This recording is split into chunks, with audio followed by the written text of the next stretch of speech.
Good evening, ladies and gentlemen.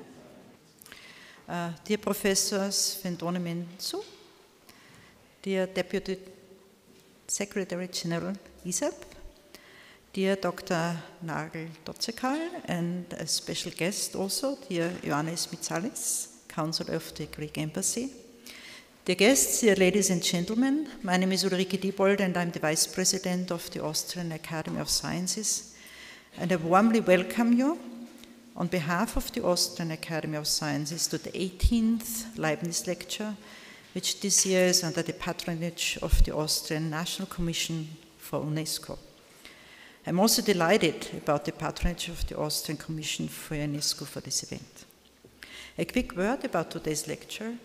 The OV-named lectures were brought together under the umbrella brand Academy Lectures with the aim of inviting top-class international scientists from different subject areas. With these lectures, the OV wants to inspire the interested public for the latest research findings and raise awareness for current scientific and societal challenges. Most recently, Academy Lectures were held by computer scientist Susanne Böttger, physicist and Nobel laureate Duncan Haldane, and sociologist Stephen Mao. And now specifically to the Leibniz Lectures. These lectures have been held annually since 2005, and since 2019 have been organized as part of the Academy Lectures. The Leibniz Lectures are given by speakers who have gained international recognition beyond their specialized fields. Our full Academy member, Hertha Nagel-Dotzekal, has already been able to welcome outstanding personalities, among them Selah Ben Habib, Martha Nussbaum, Nancy Fraser, Hans Horst, Robert Pippin, Rahel Jaegi, Miriam Bienenstock, Jose Casanova, and last year, Luca Maria Scarantino. As you perhaps know, the Leibniz Lectures of the OV refer to the fact that Gottfried Wilhelm Leibniz presented the emperor with initial plans for Society of Sciences in Vienna during his time in Vienna from 1712 to 1714. In the spirit of the Leibniz thinking, all the speakers that we had so far, and probably also the speaker we have today, demonstrated with the research the differentiating potential of philosophy, both for interdisciplinary understanding and for dealing with publicly relevant problems of the present. I'm very pleased that my colleague, Hertha Nagel-Dotzekal, has once again been able to win a truly top-class speaker, namely Professor Demetra Sfendoni Mensou, who is also a valued corresponding member abroad of the ÖAW. Ms. Nagel-Dotzekal will introduce Professor Sfendoni Mensou to you in more detail a little later, and now I would like to hand over to Deputy Secretary General Claudia ISEP for her welcoming words. I wish you all a pleasant evening.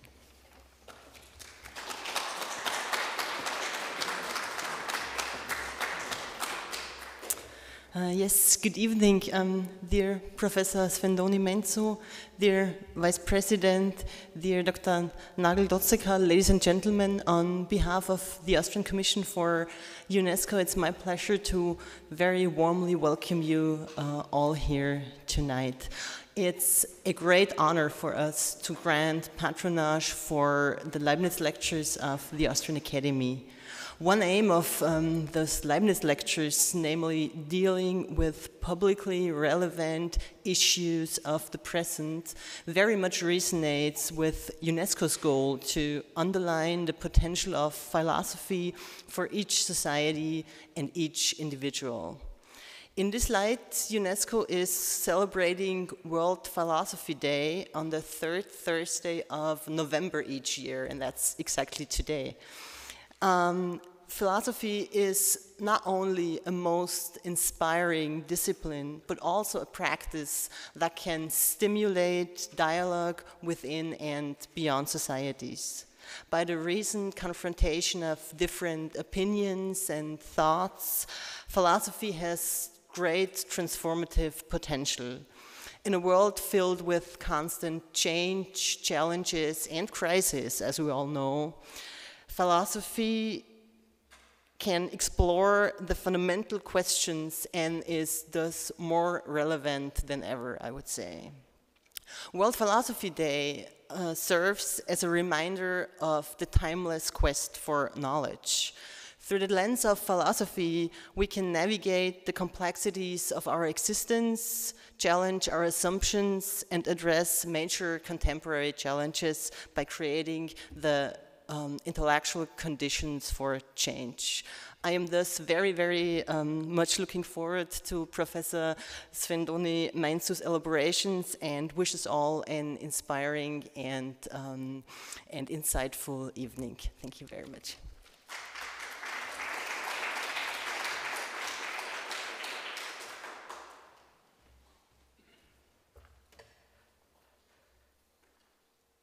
Ladies and gentlemen, dear Professor Svendoni Mainzu, dedicating this year's Leibniz lecture to the UNESCO World Philosophy Day is a great pleasure also with regard to the fact that Leibniz was keen to further international relations among different schools of thought. For instance, in his reflections on the Confucian tradition, as documented in his voluminous correspondence with the Jesuits in China, 1689 until 1714. In this manner, Leibniz agreed avant la lettre with the central aim of the World Philosophy Day as defined in the founding document, namely to promote, I'm quoting from the UNESCO founding document now, to promote a free, reasoned, and informed thinking on major issues of our time, unquote. I would also like to mention, so to speak, in a footnote, that the idea of UNESCO World Philosophy Day was developed by a woman philosopher, namely by Ioanna Koutchouradi, the Greek philosopher who was president of the World Congress of Philosophy when it was held in Athens. This key idea of the World Philosophy Day is met by our speaker, Demetra Svendoni Mainzu, in the very best way. She is Professor Emerita of Philosophy of Science and, most importantly, founding member and current president of the Interdisciplinary Center for Aristotle Studies at the Aristotle University, Thessaloniki, Greece. She has been elected, as was mentioned before, to serve the Austrian Academy of Sciences as a corresponding member abroad. Her research addresses issues that cover thematic fields of both classes of this academy, as she explores the relevance of Aristotle's thoughts on physics for current sciences such as quantum mechanics, microphysics, and the biosciences. Additionally, she demonstrated how the philosophy of American pragmatism relates to Aristotle's thinking. Her engagement as a fellow of the Charles Sanders Peirce Society is truly remarkable. Beyond all that, Demetra Svendoni Mainzu's achievement in networking international scholarship deserves highest appreciation. In the year 2016, she organized the World Congress Aristotle 2,400 years, a birthday congress, so to speak, in honor of Aristotle, 2,400 years, which was held in Thessaloniki, in which context some sections were held at two archaeological sites, ancient Stagira, Aristotle's birthplace, and Miesa, where he taught Alexander the Great. These two sections will remain unforgettable with all participants, including two who are here today. The volume documenting the enormous numbers of papers presented at that Congress is easily accessible in the library of the Austrian Academy here. Presently, Professor Sven-Donny Mensou is about establishing a joint research program with Chinese scholars that is to explore Aristotle and Confucius sources for an ethics for the 21st century. This September, she participated in the Nishan Forum at Khufu, the birthplace of Confucius. A final note on the course of this evening. After the lecture, there will of course be time for questions, and afterwards all people present are invited by the Academy to a reception on the lower floor of this building, which will give you the chance to address our speaker in a more casual manner. But now, dear Demetra, we can't wait to hear your talk.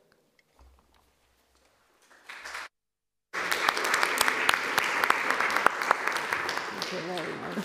Thank you.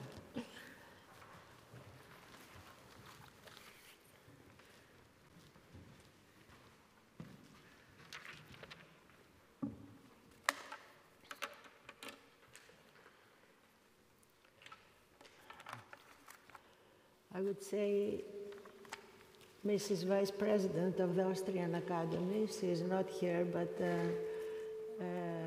she has already introduced me, and I thank her very much. Ms. Deputy Secretary General of the Austrian Commission for the UNESCO, Ms. Claudia Isep, my dear friend and colleague, Herta Nagel Dockekel, member of the Austrian Academy, of course, and an excellent philosopher with an activity, international, very strong international activity, together with her husband, Ludwig Docketel, who is here, and thank you for your presence. Is it okay? It doesn't work? Okay, thank you. It is, dear colleagues and friends, distinguished colleagues and friends here, and also we have the representative of the of the Greek embassy in Austria, embassy counselor, Mr. Ioannis Mitsalis. Thank you very much for your presence. It is indeed great honor and a privilege for me to be invited to give this Leibniz lecture for the year 2013. I'm also, as you can see, I'm deeply touched, deeply moved, because this is my first time that I stand before you as a correspondent member abroad of the Academy, Austrian Academy of Science, which is a great honor for me, and I do appreciate it very much. It is a most prestigious internationally academy, and I consider this as a great privilege to be a member. I also feel extremely honored that I have been invited to talk the very day of the World Philosophy of UNESCO. It's very important, it's very honoring, and it's an event for philosophy, and a very important event. So, I must say, when I received the invitation a year ago to give a lecture, the Leibniz lecture, at the Austrian Academy of Sciences, in the beginning I was terrified. Indeed, I thought I was not worthy of it. After I recovered from my surprise and my these feelings, very strong feelings, I don't know if I would fit in the aim of these lectures, but I started trying to find what theme I should choose. Then I saw in the invitation letter that these lectures, it was stated in the invitation letter that the aim of this lecture is similar of Leibniz, whose general characteristic was to employ philosophy to a wide range of themes in philosophy and in science, themes which are of interest today. So my mind went straight to Aristotle, whose work as a whole bears the stamp of all these characteristics. Aristotle's work has indeed many analogies with the range of topics of Leibniz, who left us a significant work on theology, ethics, politics, law, history, philosophy, music, physics, biology, geology, psychology, and so on.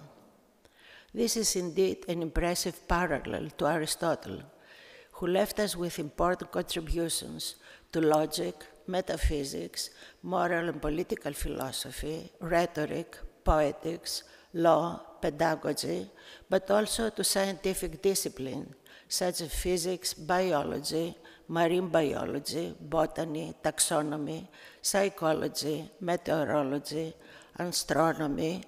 Perhaps you have not heard of these fields connected with Aristotle, most of you, I think.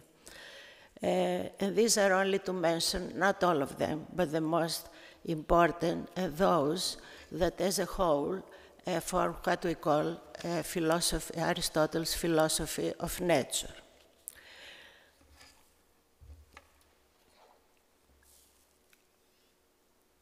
So, the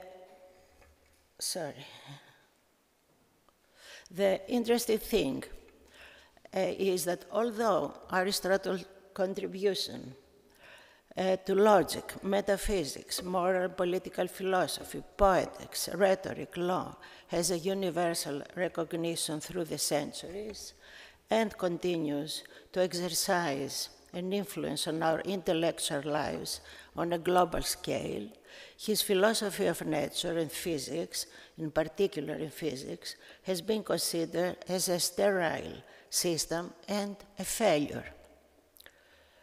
This view was so firmly established through the centuries that any attempt at an Aristotelian perspective was considered ill-suited to science. The main reason for this attitude was the fundamental differences separating Aristotle's dynamic vision of nature from the worldview of the protagonists of the 16th and 17th centuries scientific revolution, Copernicus, Kepler, Galileo, and subsequently by Newton.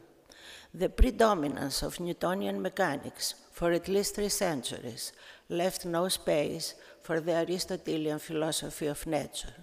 Physical reality was confined to the level of experience, which was described in the language of mathematics. Such things as powers, potentialities, propensities, dispositions, unobservable entities that were very important today had no place in the study of nature, and the aim of science was the description of experienced phenomena rather than explanation referring to a deeper level of reality. This period was passed on to Hume's rejection of metaphysics, to Auguste Comte's positivism, to the late 19th and 20th century positivism, and finally to the flourishing of all kinds of positive trends which dominated the scientific and philosophical thought during the first half of the 20th century. The expulsion of the Staggered's Aristotle's philosophy of nature, and in particular physics, from these territories had from the Renaissance almost up to our era a direct influence on the majority of Aristotle scholars, who were led to believe that Aristotle's system of the physical science, though code, well adapted to historical and biological inquiry code, was extremely ill-suited to other departments of the study of nature, and that Aristotle's natural philosophy is a disappointed chapter in the history of science. This is indeed a misunderstanding, an unfair judgment of a great work.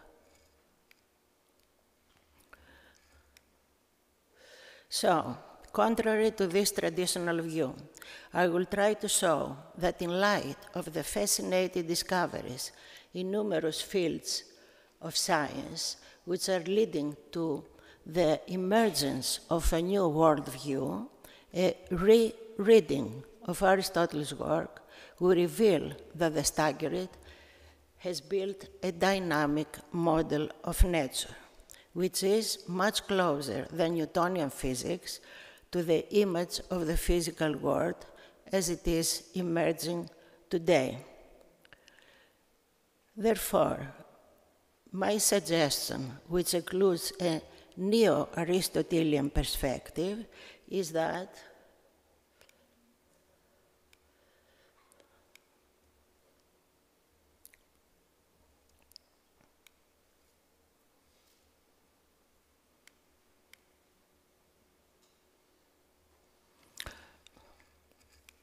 okay.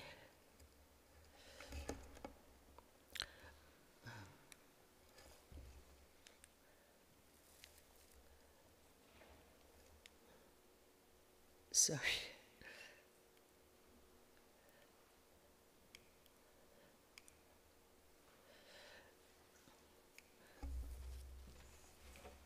Sometimes technology gives to philosophy trouble. It's very simple, but I have to go backwards.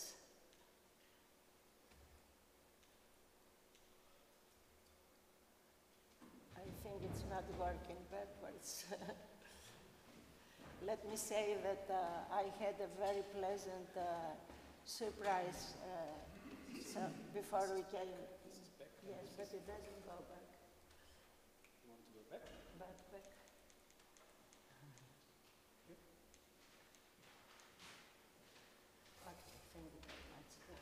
I had a very pleasant surprise before we came in here.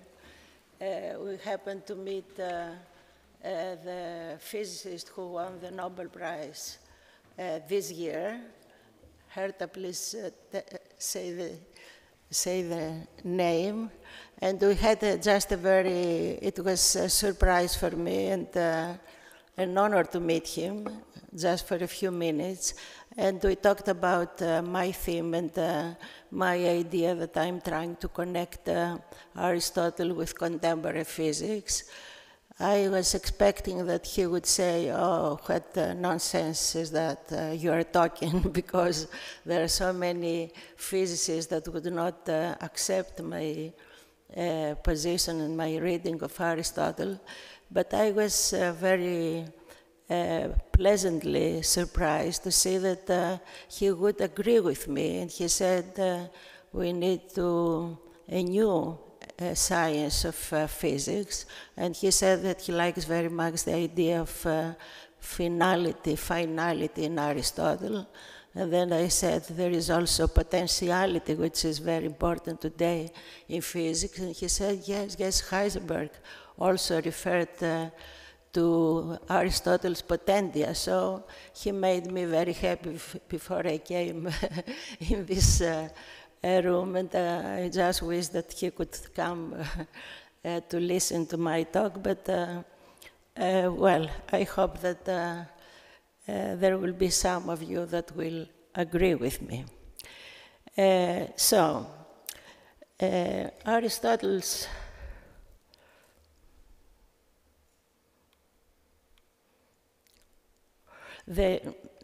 my suggestion is that the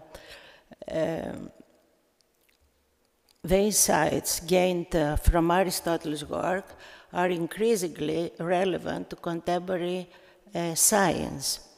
They can suggest new ways of understanding the nature and character of the object of science, new ways of understanding the nature and character of the object of science, and at the same time, his insights on the unity of knowledge, this is another interesting thing, can strengthen the growing demand for a reunification of the various disciplines through an interdisciplinary approach. This is something very new and interesting in our age.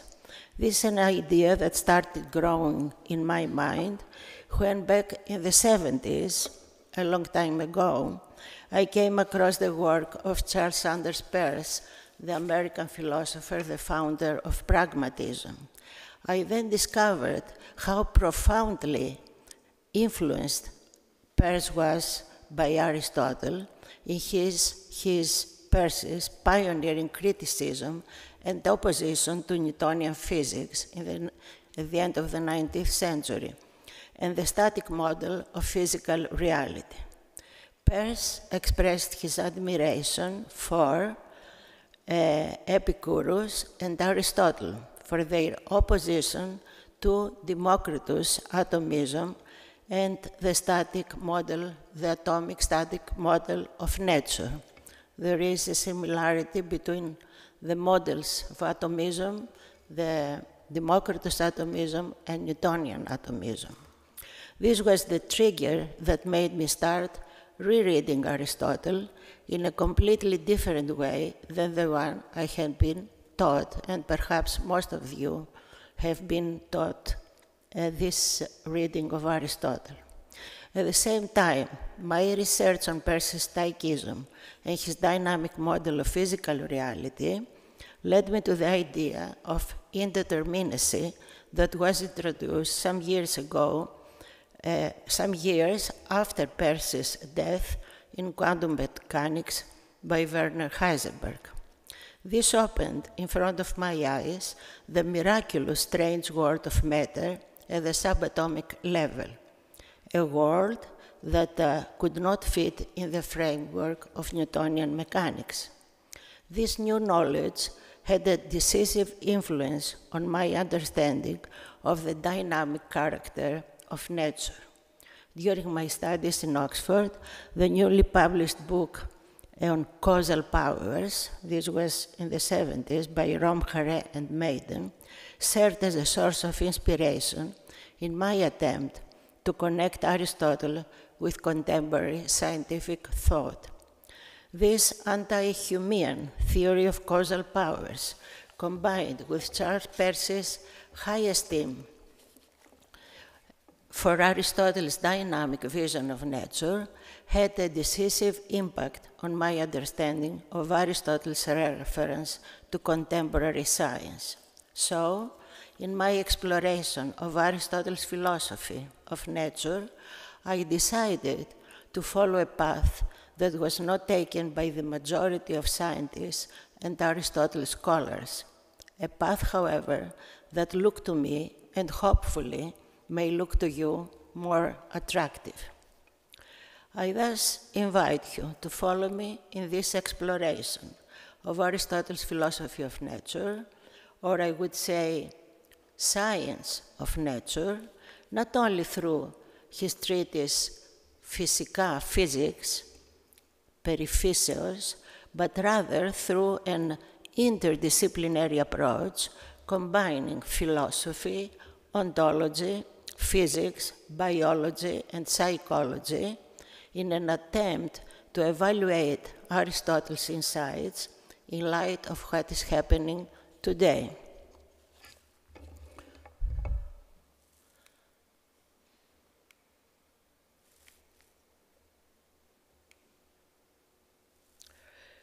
So, let me start as an introduction by saying that Aristotle took a complete different road than his teacher Plato. Very different. What most of Plato scholars want to argue that Aristotle has repeated Plato, but this is very wrong. He was a bad student a good student because he took whatever he could take from Plato, but then he criticized his teacher, and he took a completely different way. What characterizes Aristotle is his passion for the study of nature, contrary to Plato. In contrast to his teacher Plato, Aristotle is the earthly, I like to call Aristotle the earthly philosopher who turned his gaze to men and nature.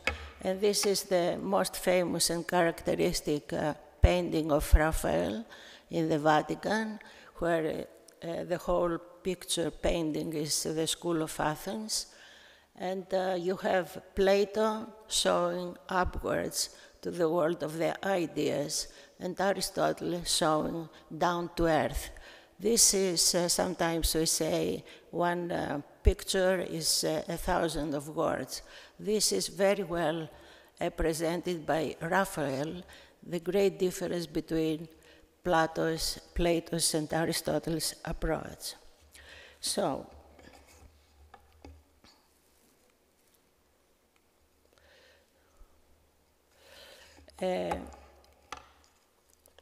Aristotle devoted himself with incredible and unbelievable passion and love to the observation of the physical world, to the search of causes.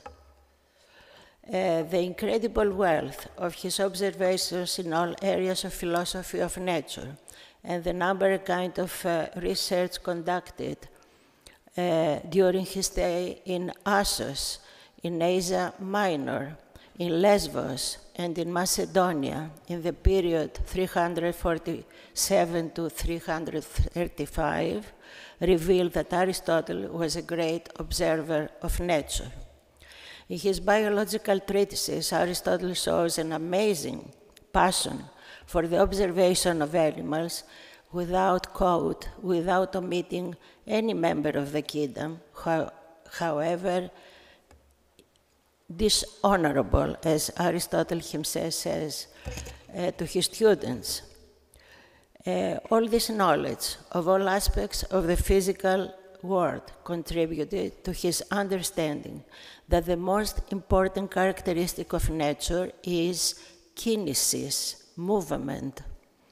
In his physics book, second book of physics, Aristotle identifies natural things, ta physi onda, natural things, with those that are in movement, ta kinoumena. He then makes clear that when he refers to physi onda, he means the things that belong in the sublunar world, κάτω της σελήνης, and are connected with matter. This means all kinds of animals and their parts, all plants, as well as the simple bodies, earth, air, fire, and water. An extremely important idea in this passage is the distinction Aristotle makes between natural things and things of art.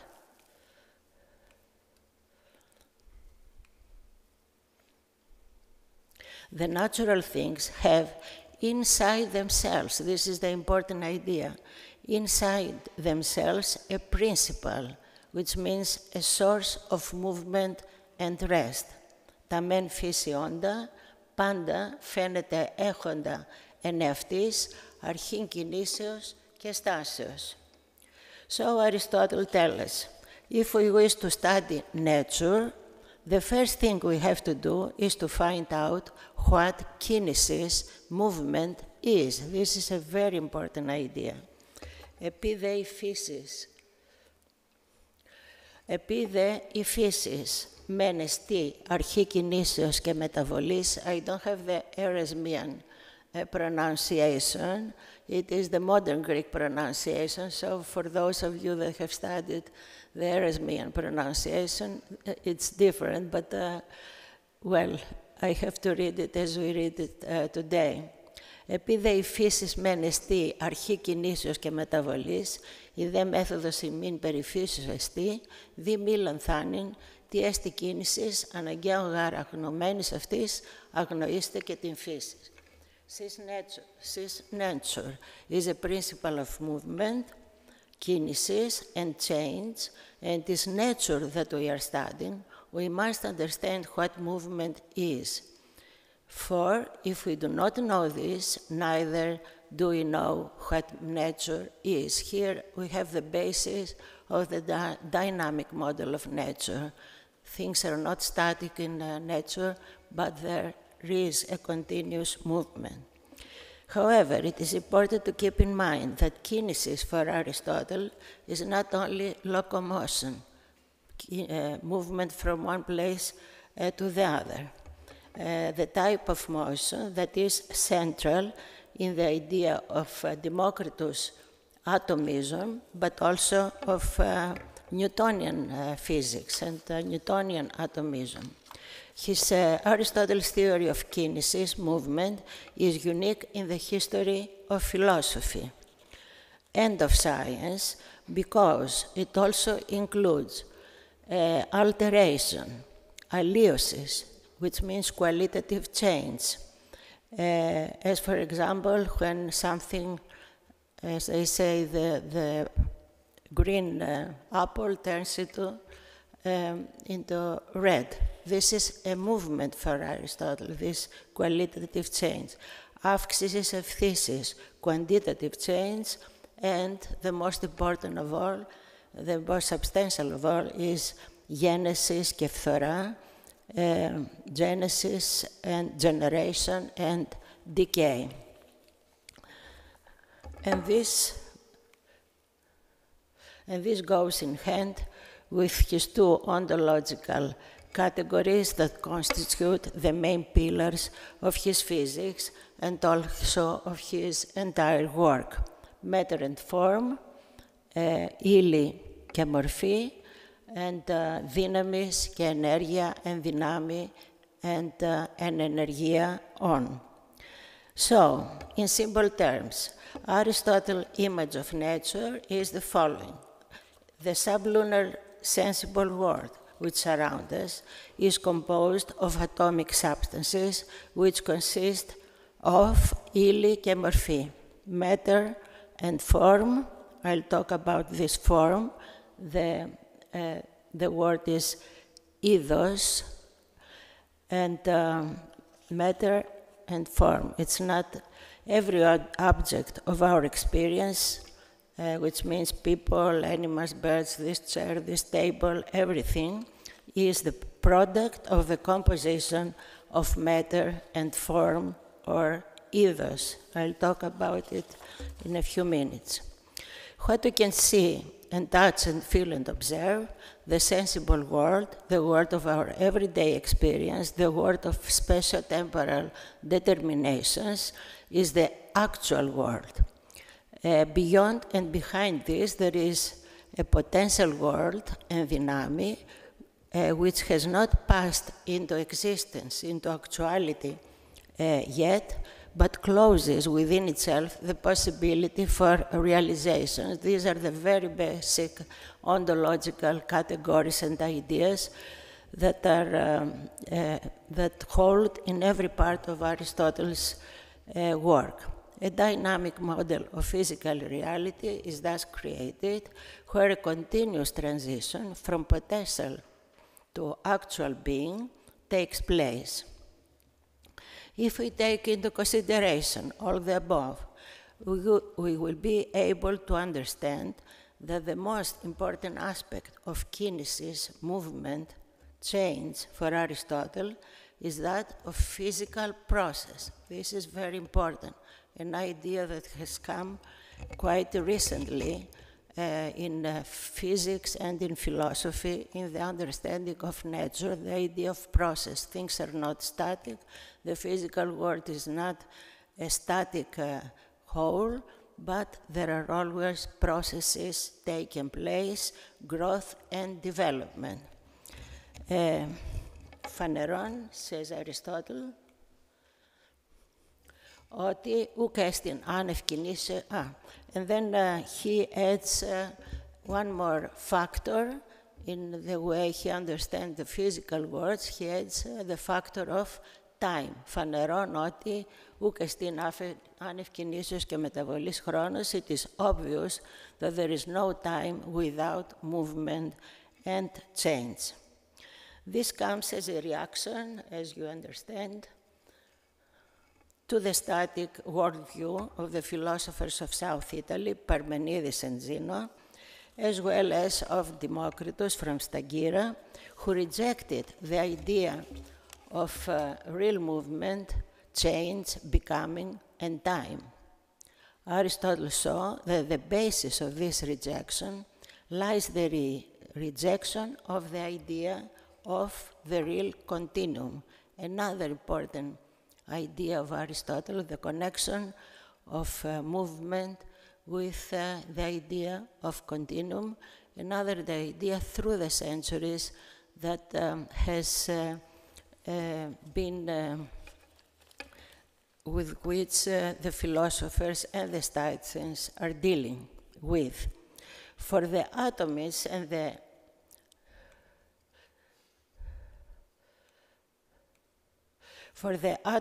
the Latinx, physical reality, like the movie film, of course, they didn't say about the movie film, this is what we say today, is a static collection of series of separate instants of time or points in place.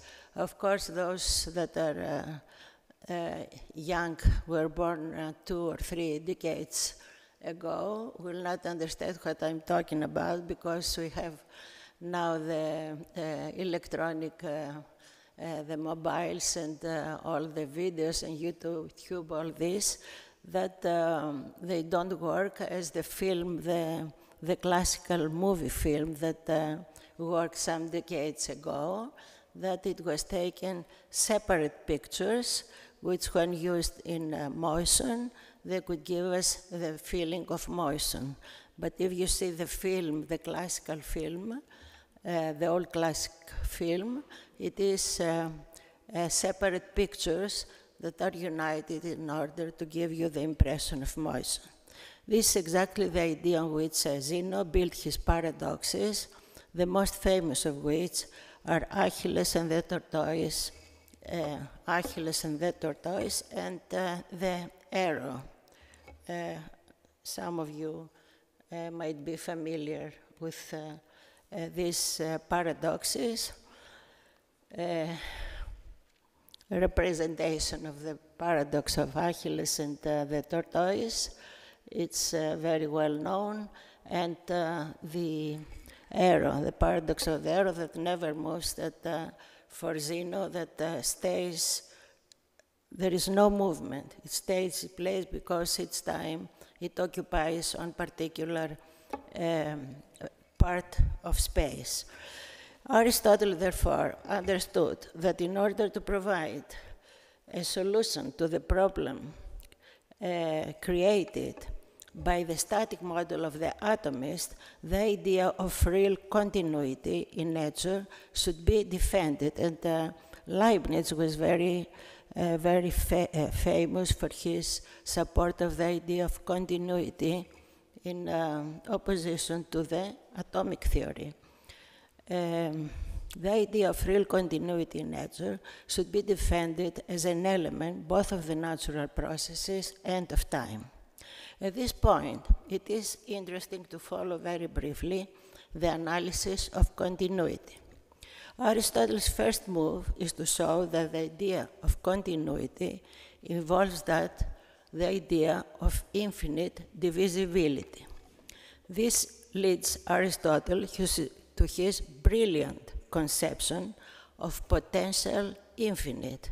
There is a discussion through the centuries, especially the 19th century and today, about the difference between the actual, if we can talk about a potential infinite, or infinite should be thought of as actual given all together all the time. The actual infinite is that whose infinitude exists or is given all at the same time. The potential infinite, Aristotle's potential infinite, is that whose infinitude is given over time and is never present as a whole. A very, very interesting idea. Φανερόν δε ότι ούκ ενδέχεται είναι το άπειρον ως ενεργείον και ως ουσίαν και αρχήν. It is further evident that the infinite cannot exist as an actual entity, as a substance and principle.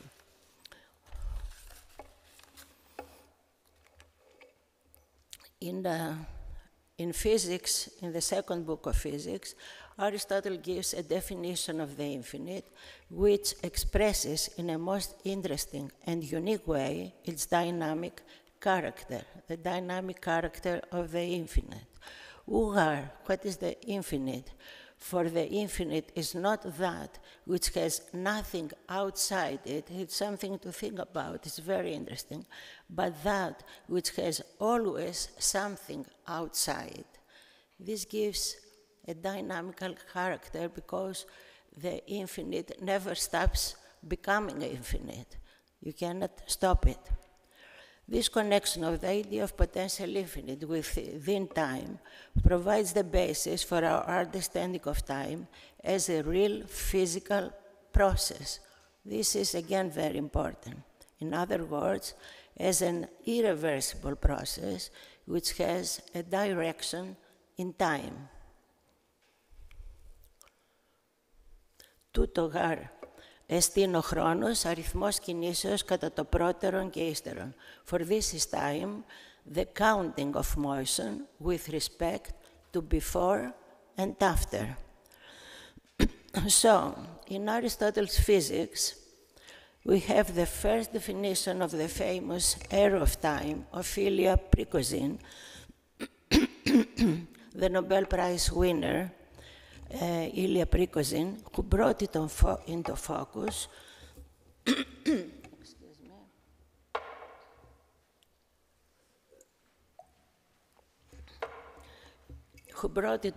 the significance of the role of time in the creation of structures.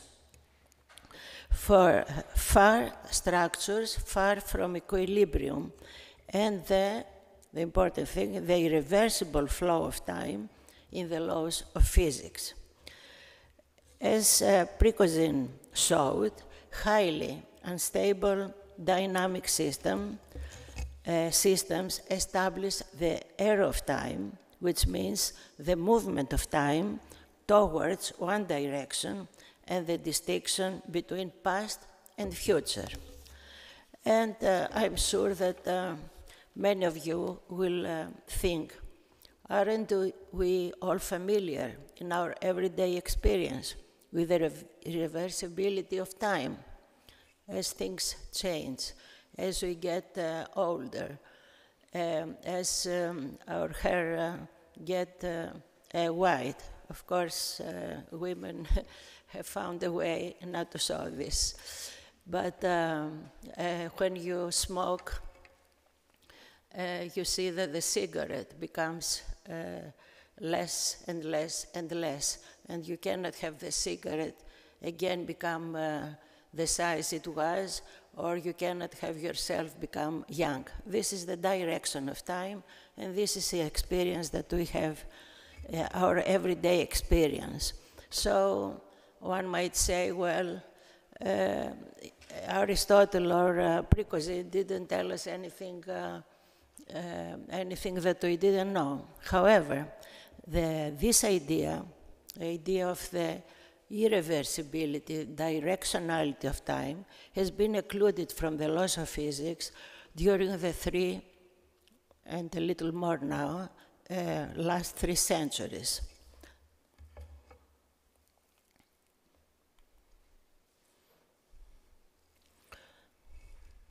The laws of Newtonian physics, as Ilya Prigozhin is explaining so nicely in his book, The End of Certainty, La Fin de Certitude, applied the equivalence between past and future, and not only this, but in Newton's Principia, in 1687, matter is described as consisting, this is exactly how Newton describes atoms, as consisting of solid, massy, impenetrable, movable particles, which are treated as passive and inert. This is interesting because it is almost the same description that we find in Democritus almost 2,500 years ago. The result is a static picture of the world in which there is no place for the idea of growth, development, becoming, for real, unpredictable events, for genuine novelty, something that we need to explain today.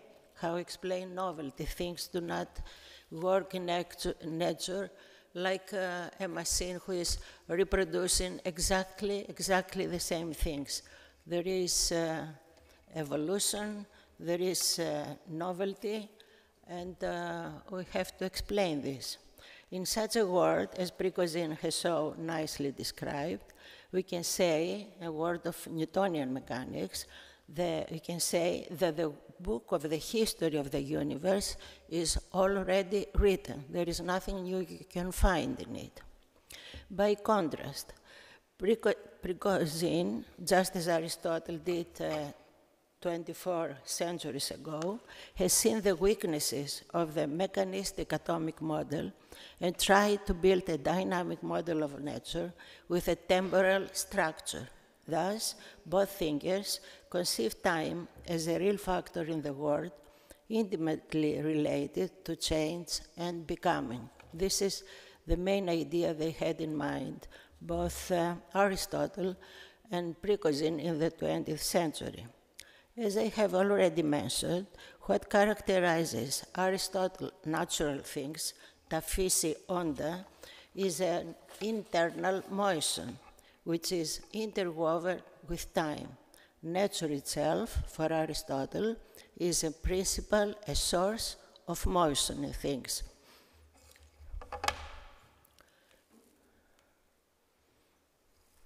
For nature, also is in the same genus as potentiality, another important idea in Aristotle's physics and his whole work, and this is because it is a principle of motion. However, not in some other thing, this motion, but in the thing itself, qua itself. Al uken άλλο, αλλά εν αυτό ή αυτό. In other words, nature is a source of inherent powers, is not inert. Matter is not inert, inherent powers, or it is the immanent cause in virtue of which a property is manifested. And this is something that is discussed, is in the dialogue and philosophy of science today. Exactly this idea has been the target of the Humean positivist position since the 19th century and up to our days, and it is based on Hume's strong reaction against metaphysics and against anything that would be supposed to be real beyond experience as a basis of causality and natural necessity. According to Hume, our experience comes always in atomic impressions, which are nothing more than an independent succession of events. Beyond the level of experience or of the actual world in the Aristotelian terms, there are no powers, no substances, no natures. This is, from the realist point of view,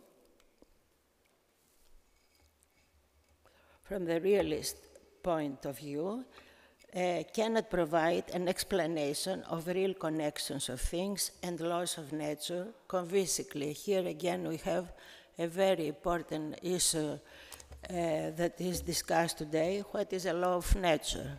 Another important issue that is connected with these ideas. If we restrict ourselves to the domain of the observed or observable material world, the realist would claim today, the world of experience, we will only have reached halfway. It's not enough for science to stop to the observation only of experience. There must be something deeper in experience that science should seek. It seems, therefore, that today science requires a non-Humean understanding of causation and of nature, which has many analogies with Aristotle's idea of nature as the source or immanent cause in virtue of which a property is manifested or is actualized. This invites us to look closer at Aristotle's idea of nature and try to understand the deeper meaning the Staggerer attributes to it, to nature. To this purpose, the first step is to make clear that for Aristotle, nature is not only the totality of all that exists around us. Nature is also, and perhaps most importantly, the ousia, the substance, and the ethos, which after a lot of thought, I have concluded that I should translate it as species form. Ethos, usually in English, is translated as form. Morphe and also ethos are both translated as form, but form is not always what we say the outer shape of things for Aristotle. Ethos, used in the ontological sense, has a meaning much deeper. So I have decided that I should, the best translation for ethos would be species form, to make it show the difference between the other word, form, which is only the outer shape of things. So this is the key to our understanding. It's very, very important. It is the key, and many Aristotle scholars, important scholars, have not made this difference, so they are led to different conclusions. This is the key to our understanding of the crucial role that it plays, ethos plays, as the inner movement of natural things. And so I have tried to find an example not from physics, from another part of Aristotle's work that would show us how important is the role of this ethos that plays in nature, in biological organisms. And so I turned to biology. On the generation of animals, περιζών γενέσεως, we find a very, very illuminated example.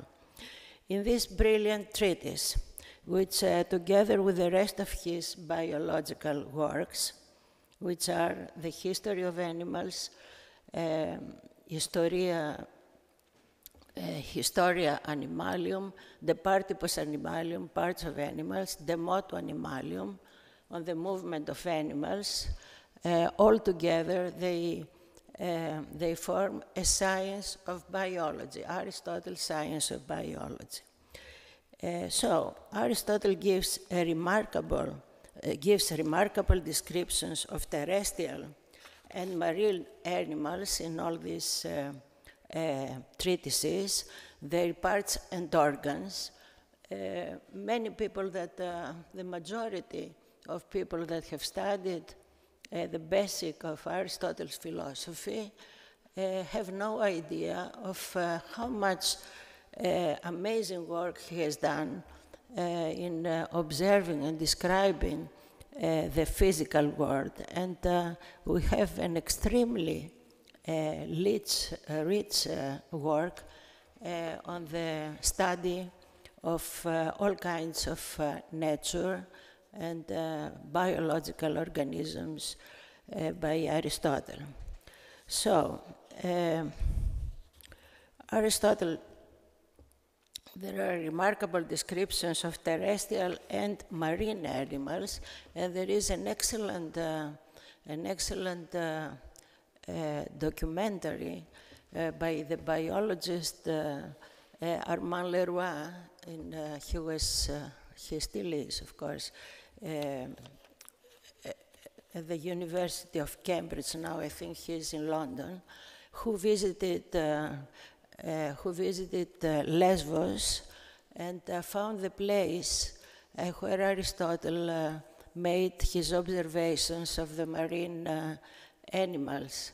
In Lesbos, in the lagoon, there is the book of Armand Leroy, How Aristotle Invented Science, and he has a description that also produced a documentary about the lagoon, where Aristotle found and described all the marine organisms that are still found there. And Armand Leroy has excellent descriptions that of what he found today that are very similar of what Aristotle describes. It is Armand Leroy that says that Aristotle, he has the title of his book, How Aristotle Invented Science. He is the first biologist in the history, as he says. Aristotle not only described all this, but his scientific curiosity also led him to observe and record such cases as the function of one of the 8 tentacles of the male octopus when it copulates with the male. He found details of biological organisms that we cannot imagine how he could find and observe such things. He also gives reports of the internal anatomy of approximately 110 different kinds of animals, probably 35 of which must have been dissected by Aristotle himself. It is usually known that ancient Greek philosophers and Aristotle were only, their work was only theoretical, and they didn't have experiments. But we see that Aristotle also made experiments and also dissected animals in order to find things and give explanation. So, in the generation of animals, Aristotle also gives us his theory of reproduction, which he explains with the collaboration, and this is again important, of his psychology and the contribution of his ontology or metaphysics. So let me first refer to say a few things about his psychology. In De Anima, Aristotle presents one of the most important ideas, one of his most important ideas, the idea of the soul. The soul of Aristotle is not the soul in the Christian sense, as a spiritual principle or a sort of mystical entity, but the soul is a sort of a vital principle, which is also common with plants and non-human animals. So the soul for Aristotle is the ethos and entelechia of the living organism. And here is his famous definition. Αναγκαίον άρα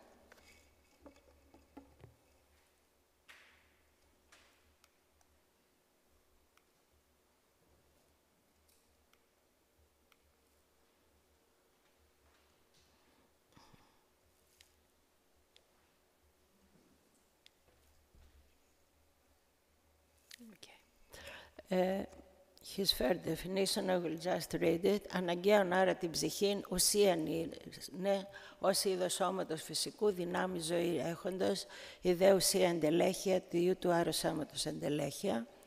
I read it very fast.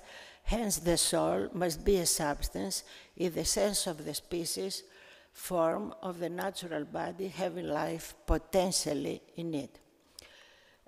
This is something extremely profound, which, in collaboration with the theory of reproduction in the generation of animals, gives us one of the most interesting examples of what Aristotle means by eidos, the species form, and by an inner principle of movement.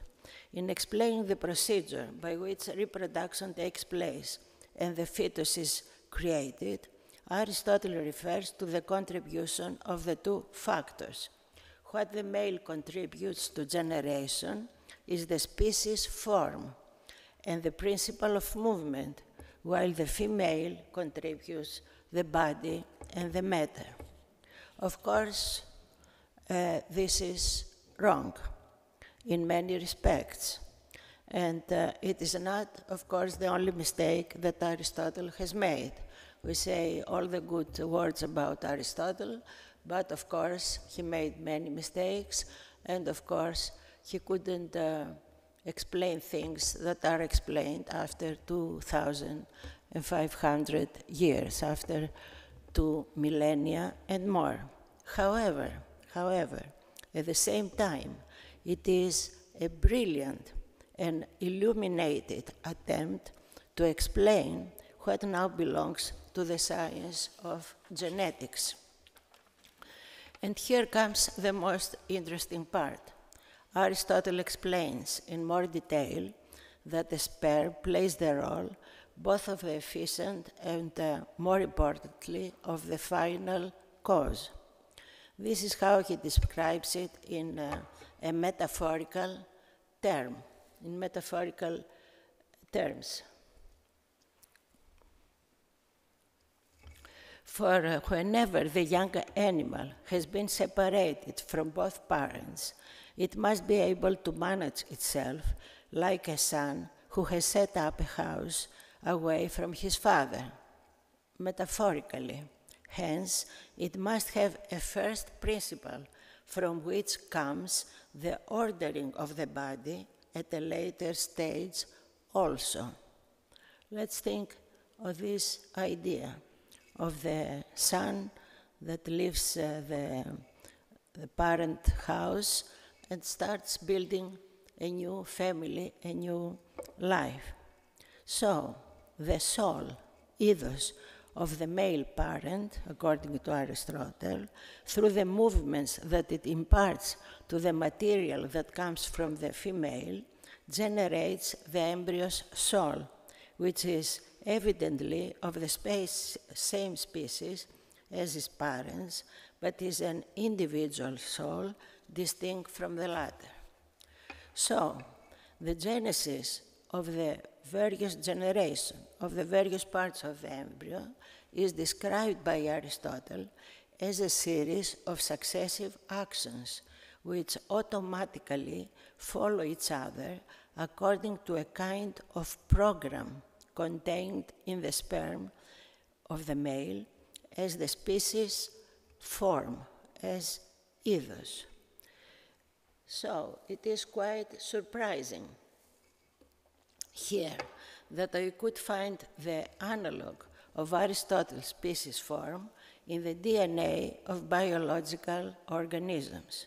This is an idea first put forward by the Nobel Prize winner physicist and biologist Max Delbruck, who pointed out in his famous article, I don't know if somebody has read it, Aristotle Total. He gave this title because he wanted to show that there is a resonance of reading and rereading and studying Aristotle that goes from ancient times and comes until our days. Max Delbruck pointed out in his famous article, Aristotle, Total, that there is an analogy between Aristotle's species form, ethos, as principle of movement, and the modern biological concept of plan of development or program of development. And he concluded,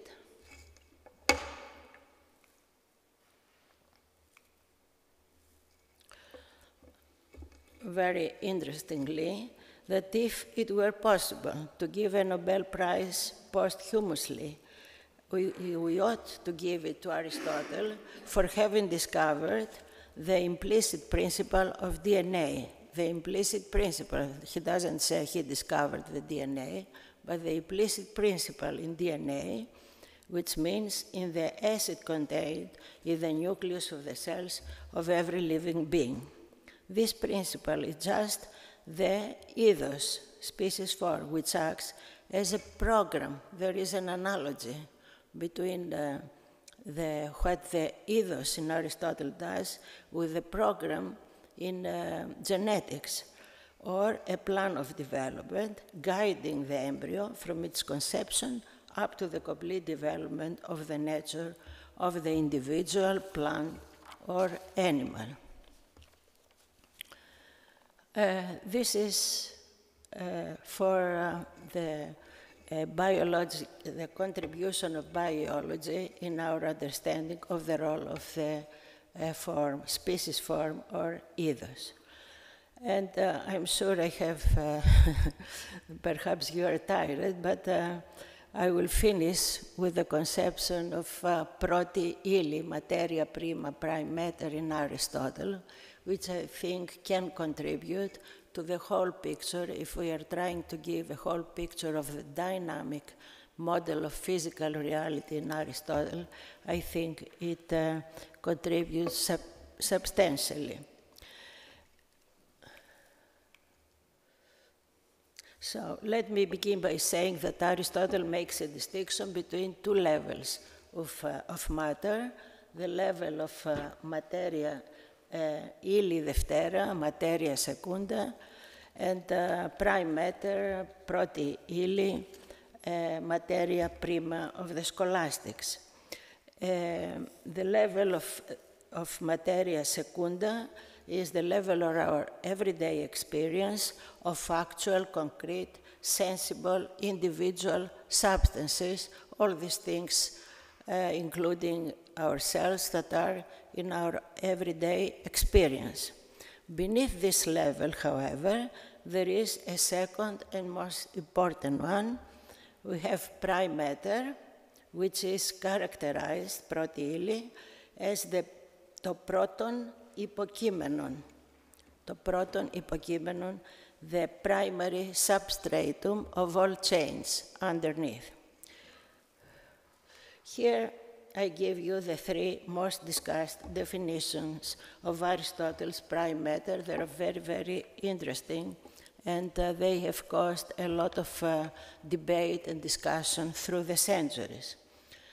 For what I mean by matter is this: the primary substratum of each thing from which it comes to be, and it is in there, not accidentally. Second definition, but when length and breadth and depth are taken away, we see nothing left unless it be the bounded, that bounded by them. There are no matter is stripped off of all qualities, prime matter. And third, by matter I mean that which in itself is neither a particular thing, nor a quantity, nor assigned to any of the categories which define being.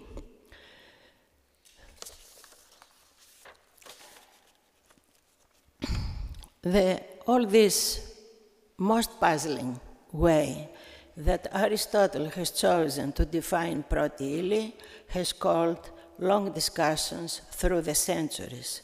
The basic question is, what is matter after all? is matter something, what he had in mind, Aristotle, corresponds to something real in nature, in the physical world? The majority of Aristotle scholars defend the view that prime matter is just a mere formal concept, a mere fiction of the mind, a bare stuff. These are characterizations. It does not correspond to anything real. It is just invented by Aristotle. Contrary to this view, I believe that prime matter is an ingenious and brilliant idea which is part of Aristotle's dynamic vision of nature and which corresponds to a significant part of physical reality. This is something not accepted by the majority, at least in the past. It seems, therefore, that when Aristotle refers, according to me, to πρώτη ύλη, prime matter, as the έσχατον υποκείμενον, ultimate substratum, he refers to that which takes us to the deeper level of matter, the level that in today's terms would be the subatomic world. According to what they are studying, for example, in CERN, in all everywhere in the United States and in Europe. According to the definitions that I have already mentioned, prime matter is devoid of all characteristics that we attribute to the things of the sensible world.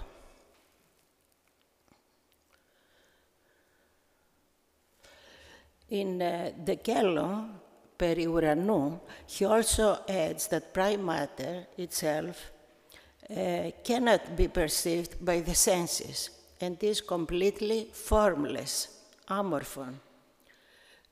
Ως περγάρ και εν της άλλης αηδές και άμορφον δι είναι.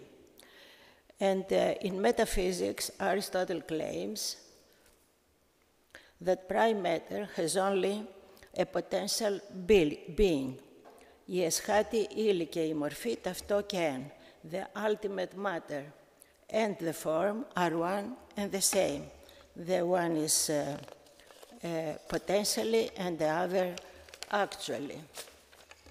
And he continues, matter exists potentially, η ύλη εστί δυνάμει, because it may attain to the form. But when it exists actually, it is then in the form.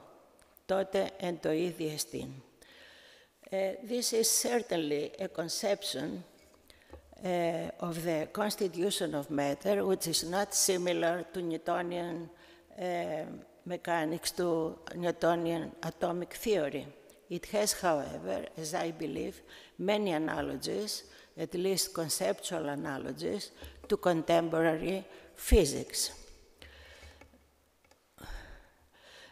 Discoveries that started a century ago revealed new aspects of matter, which have led to a completely different picture of what had for centuries been taken to be the ultimate constituents of material things. It was found that atoms are not the solid, stable, building blocks of Newton's atomic physics. They rather have an internal structure. Then a great number of new particles, such as neutrinos, positrons, where this is the internal structure of the atom, which was discovered at the end of the 19th century and beginnings of the 20th century.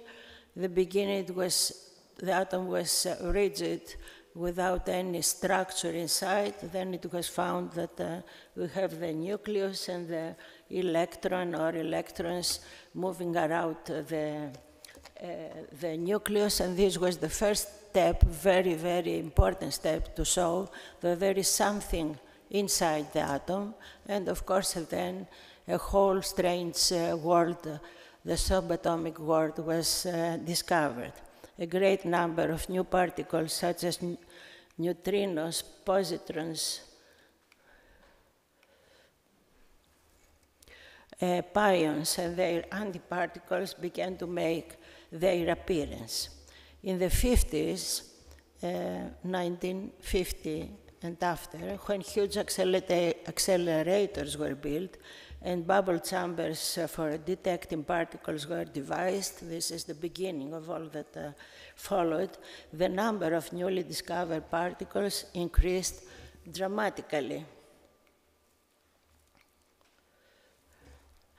When one crosses the threshold of quantum physics and physics of elementary particles, the various subatomic particles are no longer the rigid building blocks of matter. They no longer have the properties traditionally attributed to matter. They have an ephemeral and unstable existence as they are continuously being transformed into each other. They are not like the billiard boards that just move and change position and create different combinations, and the same basic idea we already found in Democritus and revived in Newtonian physics, but there is an internal movement in the subatomic world, and the change, transformations, movement transformations, and passage from one particle, so-called particle, to the other. For the Newtonian physics, you cannot imagine a chair being transformed into a table, or a man being transformed, a person, into a dog or a cat. But in the subatomic world, in the world of quantum mechanics, there is a continuous transformation. There are not well-defined, rigid building blocks as we have in Newtonian physics. Werner Heisenberg, that our Nobel Prize physicist we met an hour ago or 2 hours ago, referred to, Werner Heisenberg, who of course received the Nobel Prize for his work in quantum mechanics, the pioneer in quantum mechanics. In his book, Physics and Philosophy,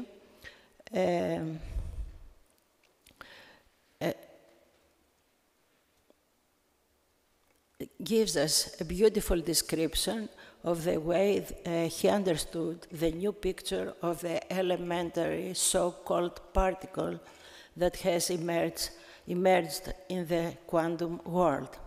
And Heisenberg says, what is an elementary particle? He's asking. In 1958. What is an elementary particle? We say, for instance, simply a neutron, but we can give no well-defined picture. The only thing that can be written down as a description is a probability function, but then one sees that not even the quality of being belongs to what is described. It is a possibility for being or a tendency for being, to which Heisenberg gives the name of potentia in the Aristotelian sense. This is an extremely interesting indication, among other things, that the idea of potentiality, which was banished from the dictionary of science for centuries, enters into the definition of matter.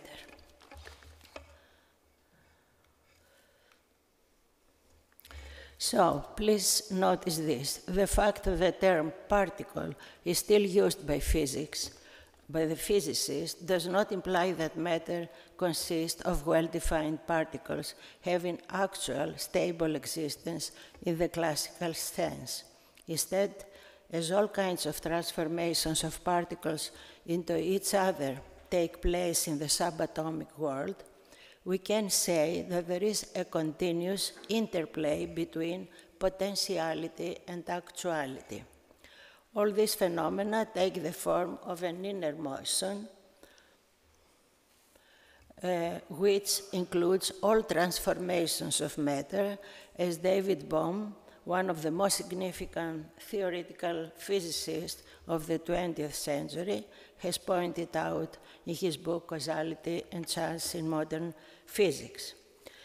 The situation becomes even more interesting in the case of quarks, the ultimate constituents of matter up to now, according to the standard model of particle physics, which, as far as I know, still holds. It is not possible here to enter into details. I only wish to mention one interesting thing. Quarks can never, in principle, have an independent existence. They have a mode of being which consists in their always being constituent elements of other particles, such as protons or neutrons.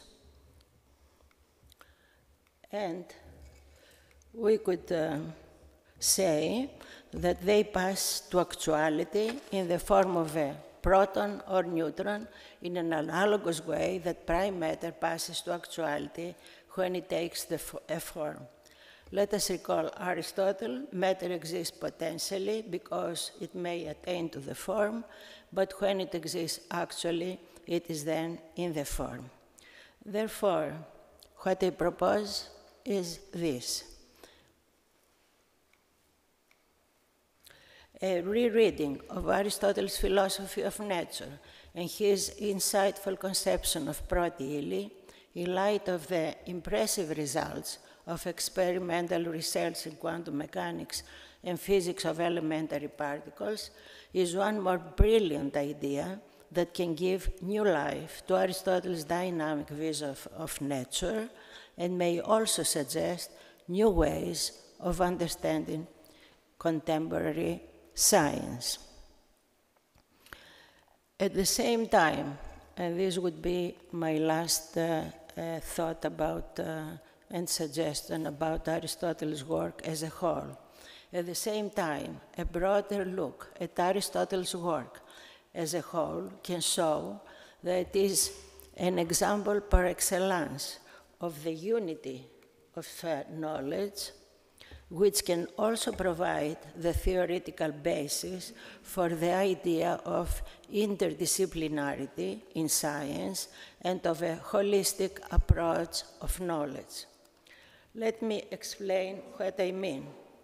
The whole body of knowledge for Aristotle includes theory, whose objective is knowledge and truth, practice, which guides us in political and social action, technical productive knowledge, which shows us how to manage things, how to construct useful things. This has beautifully been presented by various versions of Aristotle's tree of knowledge or garden of knowledge, as you see in this illustration of Matthias Timpius. There are many illustrations of Aristotle's tree of knowledge that they emphasize different things, but the basic idea is always the same. This is of the 17th century. The author here illustrates the tree of knowledge of Aristotle together with some elements from other authors. Aristotle's philosophical garden, he says garden here, okay, gives birth to the tree of philosophy. The roots of logic, rhetoric, and grammar serve as the basis for the three parts of theoretical philosophy, which is mathematics, physics, and for this author, family life. So, here we see